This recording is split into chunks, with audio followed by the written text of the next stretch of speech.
Cristian Maretti, Lega Coop Agroalimentare, seconda giornata degli Stati Generali della Pesca del Veneto 2022, qui alla Pila di Porto Tolle. Oggi si parlerà in particolare di sostenibilità. Questo tema della sostenibilità è un tema che riguarda tutte le produzioni ittiche, è un tema che vede protagonisti i pescatori, le nostre cooperative, i nostri associati. È un tema a cui teniamo molto, nonostante il momento di difficoltà. Tutti sanno del caro gasolio, tutti sanno delle difficoltà con cui il settore è confrontato.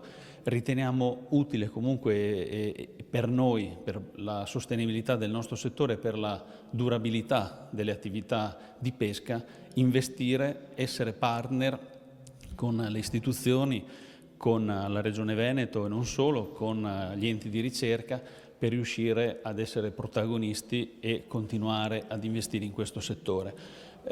Credo che l'iniziativa degli Stati Generali della Regione Veneto sia un'ottima cosa, serve per fare il punto, e la giornata di oggi, in particolare sulla sostenibilità, ci dà la possibilità poi di avere materiali e strumenti anche per proseguire il nostro lavoro di rappresentanza degli interessi e di sviluppo del settore ittico e in senso più generale ittico-agroalimentare.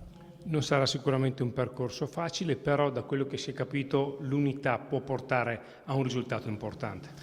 In questi momenti così difficili abbiamo bisogno di consolidare le relazioni tra i pescatori, tra le cooperative, tra il mondo della rappresentanza, e sentire la politica regionale e nazionale al nostro fianco per poter avere il massimo del risultato in sede europea e negli organismi internazionali.